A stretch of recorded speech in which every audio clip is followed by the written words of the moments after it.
materinya sana dicermati, disimak untuk mendapatkan penjelasan tambahan daripada apa yang telah didiskusikan dengan kawan-kawan kalian pagi hari ini. Baik, saya akan menuju kepada kelompok 2. Cuma sedikit masukan untuk kelompok yang presentasinya iman kepada Nabi Muhammad Shallallahu Alaihi Wasallam. Tadi kelas apa tadi? TPB. TPB ya, TPB tadi PowerPoint-nya tidak memenuhi standar ya. Jangan dikopas gitu aja dari buku kemudian kamu masukkan dalam PowerPoint. Namanya PowerPoint itu poin-poinnya saja. Iya, Pak. Nanti dibuat ulang. Iya, Pak. 10 slide. Kemudian ya, siap, Pak. Ada beberapa pertanyaan ini yang sudah muncul di kelas kelas publik B dan di kelas THP, pembahasan tentang iman kepada hari kiamat. Baik, saya ingin mengurutkan pertanyaan seperti biasa. Kita mulai eksplorasi kuliah dari pertanyaan yang muncul. Pertanyaan yang muncul di sini pertama atas nama Zailani bertanya tentang poin yang dibacakan mengenai iman kepada hari akhir. Berikan contoh seperti apakah bentuk daripada kita beriman pada hari akhir, apakah tentang sholat atau lain sebagainya. Jadi begini, iman kepada hari akhir itu contoh pelaksanaannya atau implementasinya dalam kehidupan kita sehari-hari. Iman itu kan tempatnya dalam hati.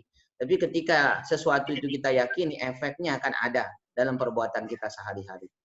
Nah, mengimani hari akhir, hari kiamat, jadi kiamat atau as-sa'ah, ini nama lain daripada kiamat. Ini secara bahasa dia berarti hari berakhirnya segala sesuatu. Namun para ulama kemudian berbeda pendapat. Yang disebut dengan hari akhir itu mana? Apakah ketika hancurnya alam semesta atau ada proses selanjutnya juga yang kemudian disebut hari kiamat? Sebagian mengatakan hancurnya alam semesta saja yang disebut sebagai hari kiamat. Namun jumhur, kebanyakan ulama berpendapat yang disebut dengan hari kiamat itu adalah proses. Proses apa? Proses hancurnya lalu matinya seluruh makhluk dibangkitkan kembali oleh Allah sampai dengan proses hisab amal dan dimasukkan ke dalam surga atau neraka.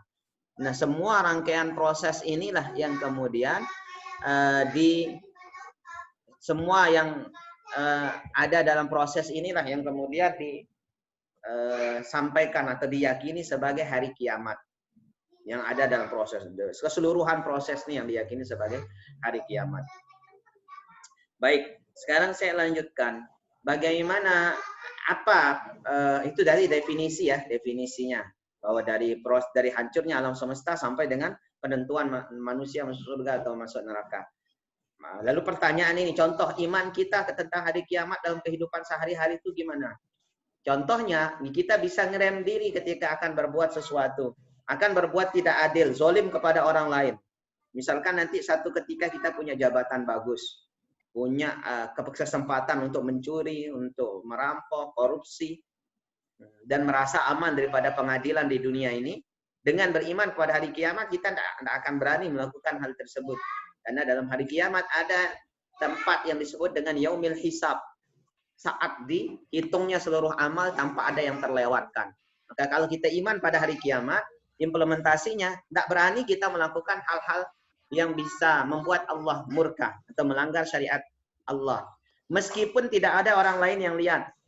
Sebab Allah Maha melihat dan Allah akan berikan hisabnya, pembalasannya nanti di hari kiamat. Nah, ini salah satu implementasi iman kita pada hari kiamat. Kemudian yang kedua,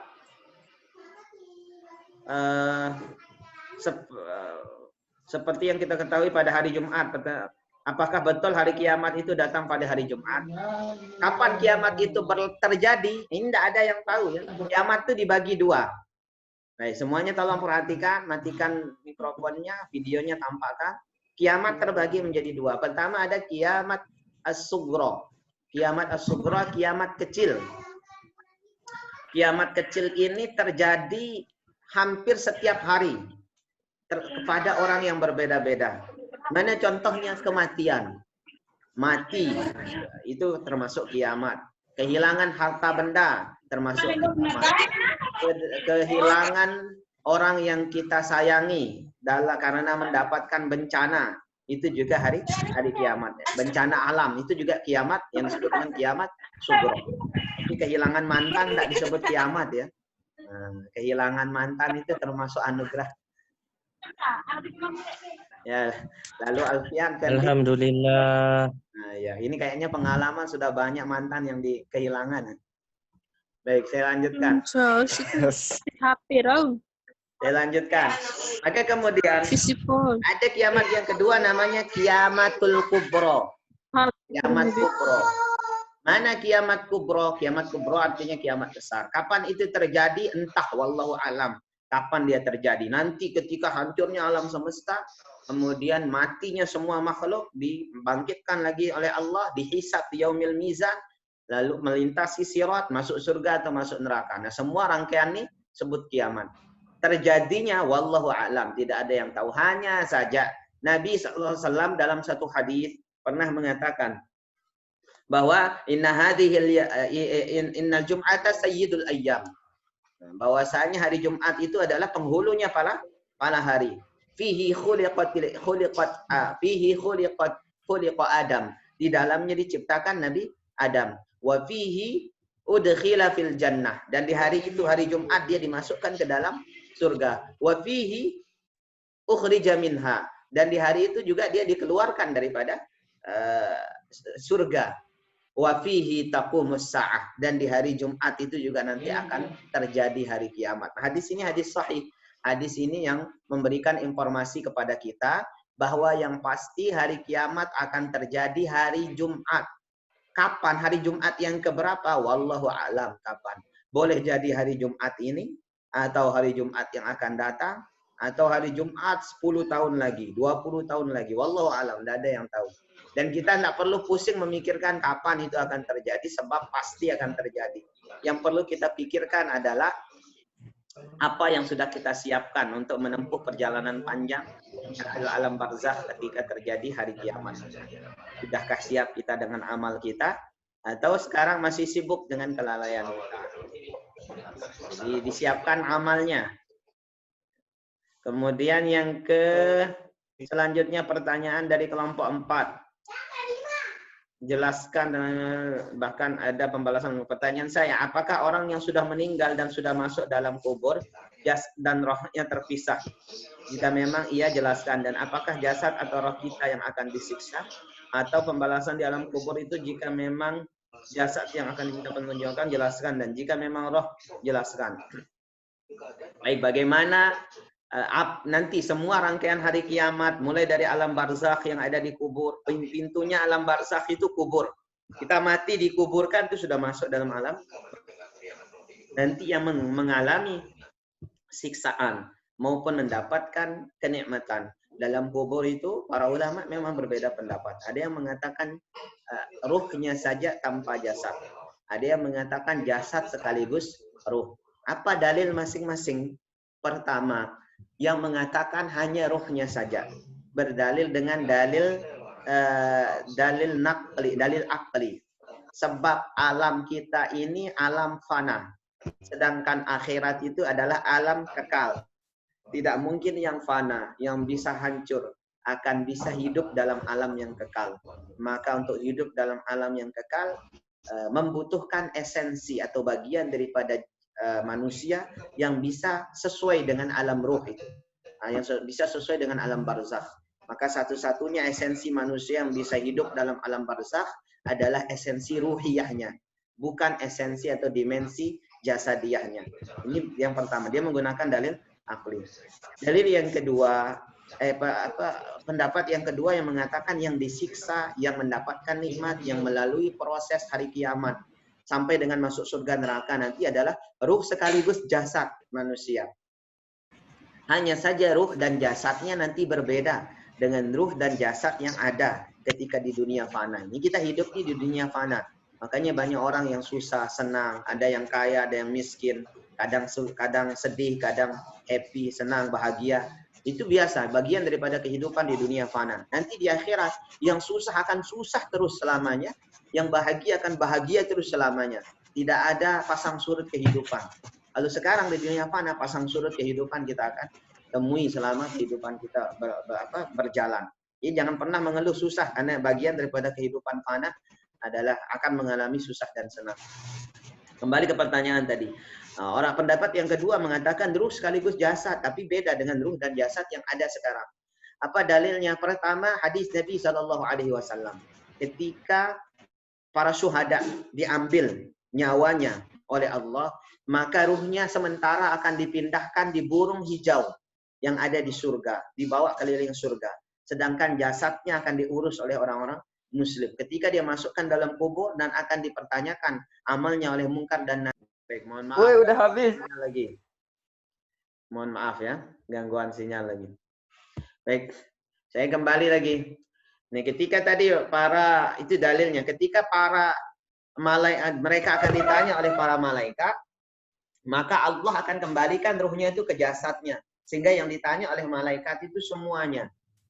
Ruh dan jasad, bukan hanya ruhnya saja. Dalil yang kedua, Nabi SAW juga memberikan informasi kepada kita bahwa setiap orang yang dikubur masuk di dalam kubur, semua ruhnya terpisah daripada jasadnya, diambil ketika proses kematiannya. Bagi mereka yang mukmin, ruhnya ini akan disambut dengan malaikat-malaikat yang memuji kebaikannya. Bagi mereka yang mati dalam keadaan kufur, maka ruhnya ini akan disambut dengan celaan, cacian, bahkan ancaman dari para malaikat. Nanti kemudian setelah semua ahli kubur, pengantar jenazah itu ngumpul di kuburnya, doakan, lalu tinggalkan jenazah itu sendirian. Mayit itu dalam kubur sendirian. Baru 7 langkah pelayat yang terakhir meninggalkan kuburan daripada si mayit, Allah akan kembalikan ruh daripada mayit itu. Kemudian setelah ruhnya kembali, manusia akan bangkit, duduk. Sebagaimana duduk seperti dia ketika masih hidup. Ruh dan jasadnya. Baru datang kemudian mungkar dan nangkir. Dua makhluk Allah namanya mungkar dan nangkir. Dan ini ceritakan dalam riwayat yang sahih. Nah, dua riwayat ini menjadi dalil naqli. Dalil yang sumbernya dari wahyu. Bahwa yang mengalami nikmat maupun siksa akhirat nanti. Baik dari kubur sampai dengan surga dan neraka. Adalah ruh sekaligus jasad.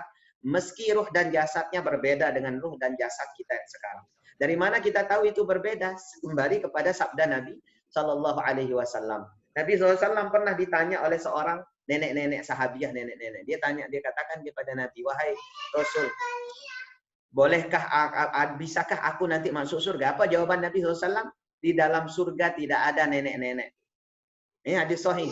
Maka nenek-nenek tadi menangis karena menganggap dirinya tidak akan masuk surga. Kata Nabi SAW sambil tersenyum, tolong panggil lagi nenek itu. Katakan kepada dia, nanti kalau dia masuk surga, tidak ada fisik seperti ini. Yang ada usianya menjadi usia sekitar 70 sampai 20 tahun. Jadi semua yang tua-tua itu kalau masuk surga, jadi muda-muda semua. Dalam riwayatnya yang dikatakan bahwa penghuni surga atau orang akhirat, orang yang hidup di hari akhir itu, tingginya seperti Nabi Adam alaihissalam.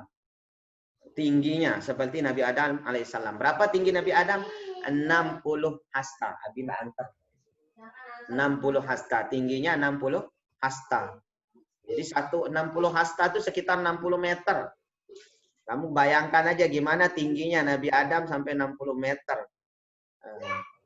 Jangan bayangkan bagaimana besar giginya ya. Ya jelas besar ya. Tingginya saja 60 meter. Ini rata-rata tinggi penghuni surga. Wajahnya akan setampan Nabi Yusuf. Akhlaknya akan seindah Nabi Muhammad Sallallahu Alaihi Wasallam. Nah, jadi begitu gambaran yang diceritakan oleh para ulama. Makanya kita simpulkan, yang mengalami siksa dan nikmat surga, kubur sampai dengan surga nanti, ya, ruh dan jasad, hanya saja ruh dan jasadnya berbeda dengan ruh dan jasad yang ada di dunia fana ini. Kemudian pertanyaan selanjutnya, nanti tidak ada yang dapat memberikan sudah. Kemudian tidak ada lagi ya pertanyaan tentang ini.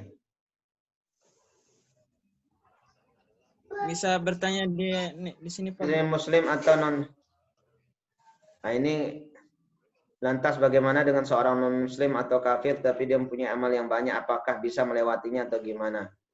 Baik, ini ada pertanyaan lanjutan dari pertanyaan sebenarnya. Sirat, ya tentang sirat. Seorang muslim atau kafir akan melewati jembatan sirat. Nah, ini pertanyaan tentang jembatan sirat ya. Pertama, definisi muslim dan kafir.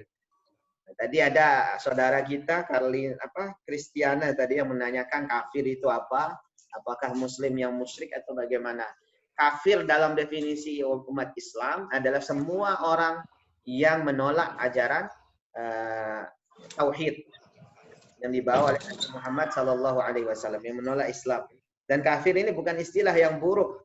Kafir itu dikatakan sebagai gutiyah, tertutup hatinya, belum menerima hidayah. Jadi bukan celaan. Kafir itu bukan celaan. Istilah yang paling tepat, sebab orang yang belum menerima iman berarti masih menutup hatinya daripada hidayah.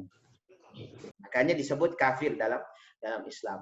Lalu apakah orang kafir atau selain Islam itu akan mengalami proses rangkaian hari kiamat, wabil khusus melewati jembatan sirat?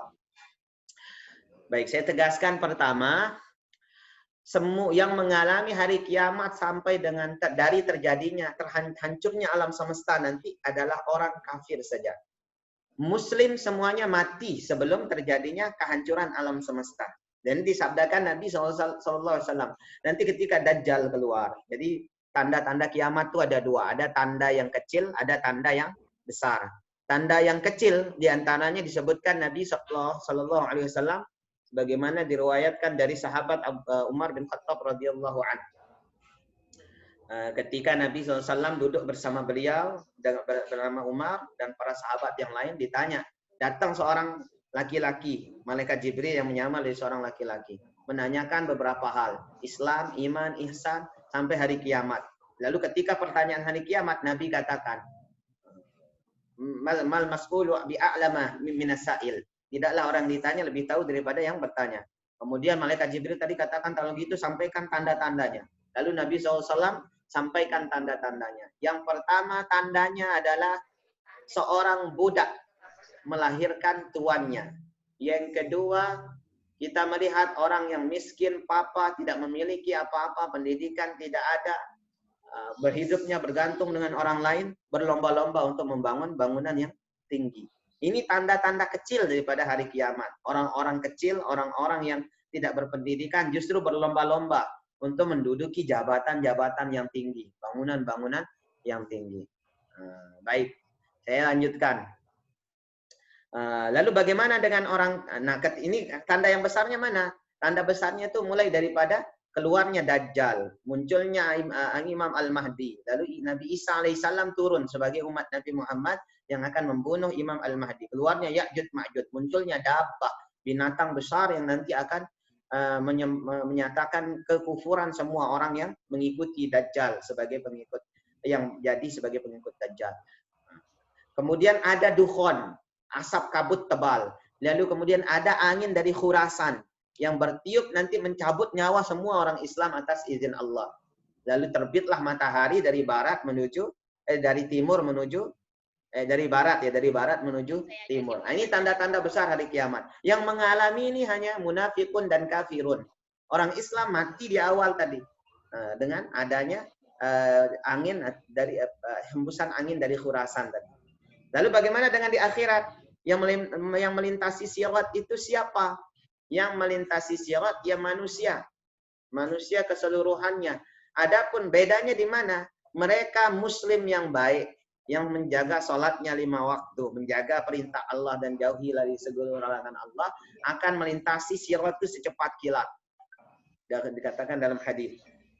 Ada juga yang melintasi dengan merangkak-rangkak. Ada yang melintasi dengan terseok-seok. Adapun mereka yang kafir, mereka yang tidak beriman pada Allah dan Rasulnya, belum jalan sudah masuk ke dalam sirat. Sirat itu digambarkan dalam kitab Ihya Ulumuddin, sebuah jembatan yang menghubungkan antara mahsyar, tempat berkumpulnya manusia, dengan surga.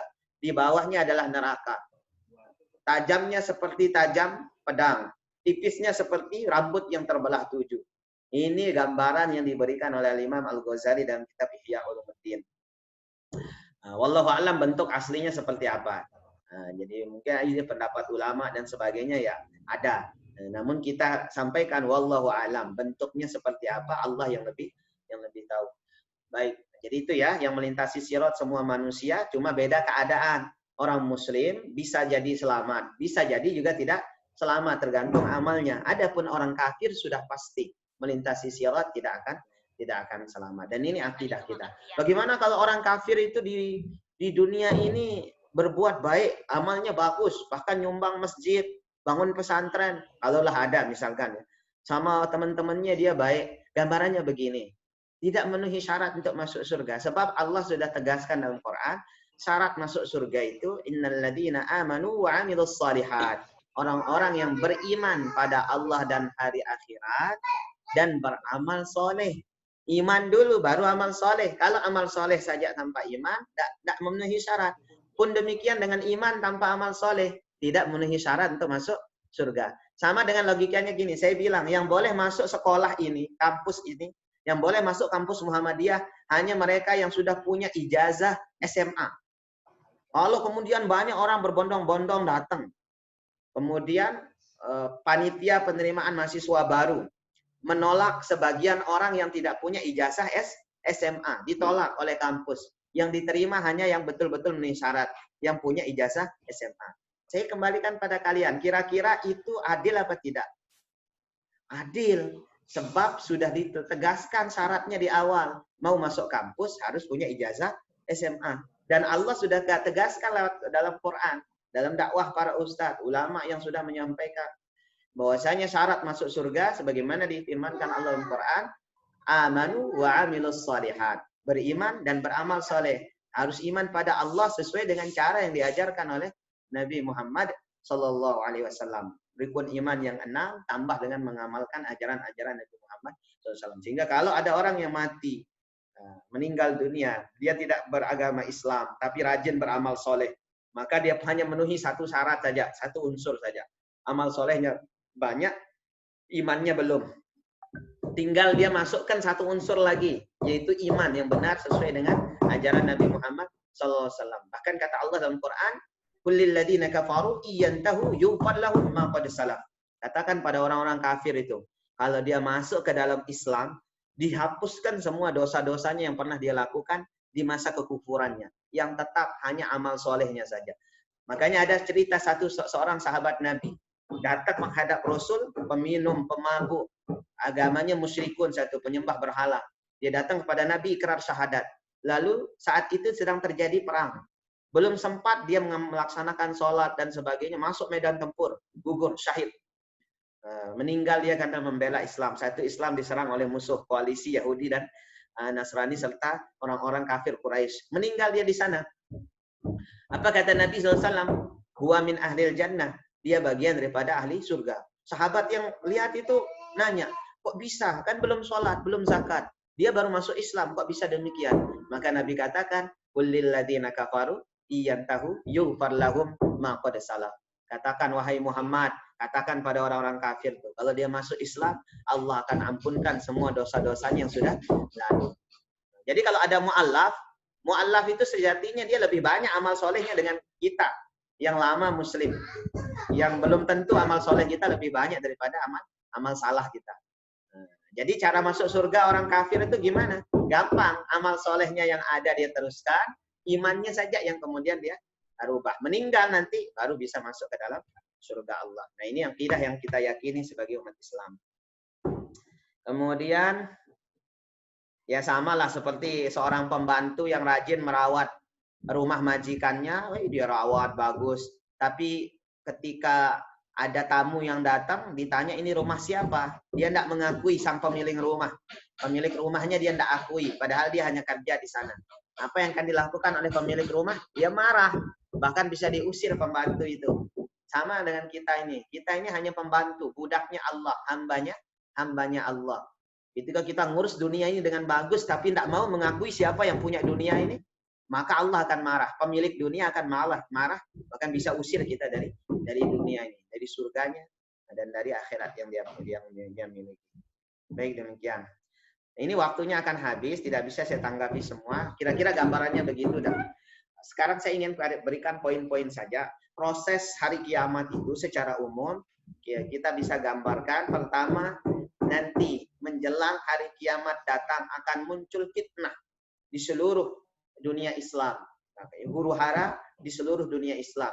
Umat Islam akan berperang, akan di rong-rong kemerdekaannya. Dan ini sudah mulai terjadi. Kemudian yang kedua, akan muncul 40 dajjal kecil. 40 dajjal kecil digambarkan oleh Nabi SAW, di mana fitnahnya seperti fitnah, tidak sebesar fitnah Al-Masih Ad-Dajjal, namun juga berbahaya dan bisa memalingkan iman seseorang. Beberapa pernah ada keluar, seperti diyakini oleh para ulama, Sai Baba. Sai Baba yang ada di India dulu itu termasuk salah satu daripada dajjal-dajjal kecil yang digambarkan oleh Nabi SAW. Kemudian yang kedua, setelah dajjal kecil dikeluar, dajjal yang asli, dajjal yang besar, yang sesungguhnya akan muncul dan hidup di atas dunia ini selama 1 tahun. Dalam 1 tahun hidup itu ada 1 hari yang lamanya seperti 1 tahun, 1 hari yang lamanya seperti 1 bulan, 1 hari yang lamanya seperti 1 pekan, dan 1 hari yang seperti hari-hari biasanya. Digambarkan dia ini akan keliling dunia, mengatakan membawa iman. Iman versi dia. Di tangan kanannya dia membawa nikmat surga, yang sesungguhnya itu adalah neraka. Di tangan kirinya dia akan membawa neraka, yang sesungguhnya neraka itu adalah surga bagi orang Muslim. Dia akan menyuruh semua manusia menyembah dia. Setelah Dajjal ini keluar, Imam Al-Mahdi akan keluar. Imam Al-Mahdi ini adalah keturunan Nabi Muhammad SAW. Namanya seperti nama Nabi, nama ayahnya seperti nama ayah Nabi. Keluarnya nanti di kota Mekah. Dideklarasikan dia di kota Mekah. Diakui keberadaannya oleh para ulama. Nanti terjadinya ketika akan ada penyerangan di kota Mekah. Nanti terakhir akan ada orang-orang yang berusaha menghancurkan Ka'bah. Saat itulah ada Imam Mahdi muncul. Kemudian yang kelima, Nabi Isa alaihissalam akan turun. Nabi Isa dalam keyakinan orang Muslim tidak meninggal dalam tiang salib. Sekali lagi, Nabi Isa dalam keyakinan Muslim tidak meninggal dalam tiang salib. Nabi Isa diangkat oleh Allah di langit. Dalam hadis Nabi SAW, Nabi Muhammad pernah bertemu beliau ketika Isra Mi'raj. Nanti akan diturunkan lagi di dunia ini. Sebagai siapa? Beliaulah yang akan membunuh Ad-Dajjal. Jadi fitnah terbesar di akhir zaman yang akan mengkafirkan banyak orang, membuat orang Muslim kafir. Di saat itu kita disuruh pilih tempat hidup, kota Makkah atau kota Madinah agar aman dari fitnah Dajjal, atau rajin-rajin baca surah Al-Kahfi, 10 ayat awal dan 10 ayat terakhir minimal. Kemudian yang keenam, setelah Isa alaihissalam turun, maka Dajjal mati, dibunuh oleh Nabi Isa alaihissalam sebagai umat Rasulullah SAW. Maka hari itu madhab-madhab tidak ada lagi. Merujuk semua kita kepada Imam Al-Mahdi dan Nabi Isa alaihissalam dalam menegakkan dan menjalankan syariat Nabi Muhammad SAW. Sehingga kehidupan orang mukmin akan makmur. Inilah khilafah ala minhajin nubuwah yang dijanjikan oleh Nabi SAW. Namun tidak lama ketika meninggalnya Imam Al-Mahdi, maka itu keluarlah Ya'jud dan Ma'jud. Ya'jud Ma'jud ini sekumpulan manusia yang Allah takdirkan akan menggerogoti alam semesta ini.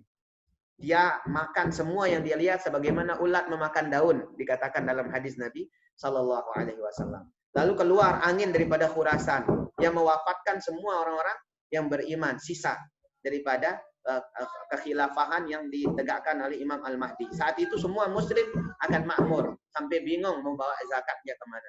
Setelah Ya'jud Ma'jud keluar, semua umat Islam wafat. Maka yang munafikun yang masih tersisa akan melihat matahari itu muncul daripada ufuk timur, ufuk barat, dan tenggelam ke ufuk timur, terbalik. Saat itulah terjadi kemudian, tidak berapa lama terjadi tiupan sangkakala yang menandakan datangnya hari kiamat. Sangkakala ada 3, sangkakala yang mengagetkan, mewafatkan semua binatang dan makhluk yang lainnya, sisa orang munafik dan orang kafir saja. Kemudian yang kedua, tiupan yang menghancurkan, semua alam semesta akan hancur. Yang ketiga, tiupan yang membangkitkan. Jadi nanti ketika semua sudah hancur, kita semua akan dibangkitkan lagi.